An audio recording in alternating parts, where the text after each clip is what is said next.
If there was one physical subject, one material subject that we should focus on, in my opinion, it is very clear that the head of the snake is the financial system. We can argue till the end of time about who runs the world. Is it the Jesuits? Is it the reptilians? Is it the Illuminati? Is it the Freemasons? We can go on and on and on and on about this. But I don't think it is reasonable to even begin arguing about the mechanism that is used to exert this control. The mechanism is finance. The whole point of finance is to indebt, otherwise to enslave. What is a mortgage? I mean, what does that stand for? It's a death grip.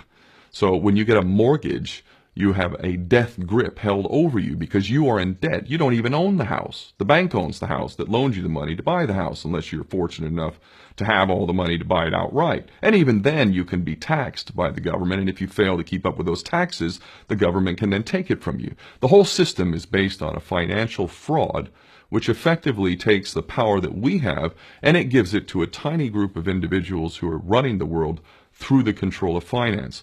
With the infinite supply of money that we have allowed them to take, they have literally an infinite supply of money, and with that money, and from their psychopathic point of view, they have bought everything and everyone who can be bought. So those of us who cannot be bought, because we operate on a level that goes way beyond the material, we are not rewarded for such behavior. We are punished for such behavior. And the most slovenly, disgustingly criminal, pedophilia, corrupt moral individuals, those are the ones that are rewarded in this system, which is upside down.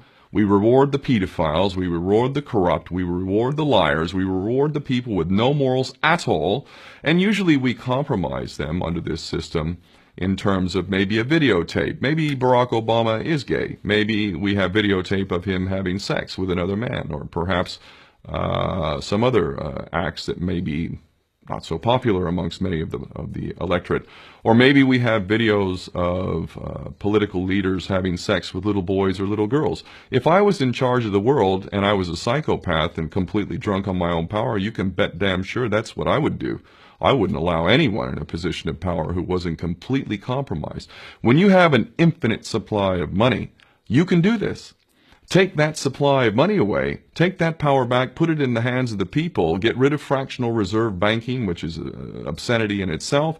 Listen to the lessons of Jesus Christ. If you're a Christian who got really pissed off when he went to the temple and he saw what the money changers were doing, let's take back control of the issuance of money, and not just on a national level. I'm happy to see in Denmark that you have your own currency, you don't have the euro, but on every country's level, they should be issuing their own currency in a transparent, non-usury based way in which it really, truly benefits the people. And in that way, we can literally free ourselves of the banking debt which is drowning us all, and we can stop scrambling for the crumbs from the table of these filthy rich psychopaths and live in a state of abundance just by changing this one thing. And I'm not just talking about abundance for Western nations who have an artificially inflated value with their currencies. We all in the West are guilty of having that reward while the rest of the world is sucking on it.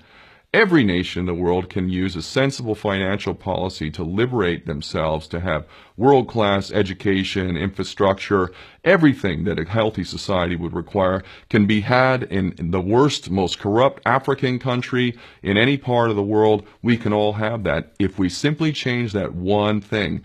John F. Kennedy did that about 6 months before he was taken out. He issued United States notes as opposed to Federal Reserve notes. I can assure you the powers that be knew the power of that act, and they took him right out. So the bottom line is, if we as people understand this very simple principle, just this one thing, change this one thing, we can solve every other problem you can name. I don't care what the problem is. I can bring it back to the financial system and an infinite supply of money for a bunch of psychopaths who are running the world, as opposed to an abundant supply of money for all of us. So in that sense, I'm very optimistic.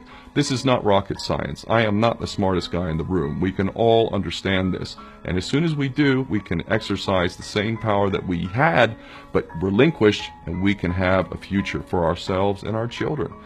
There's a lot to be optimistic about, quite frankly.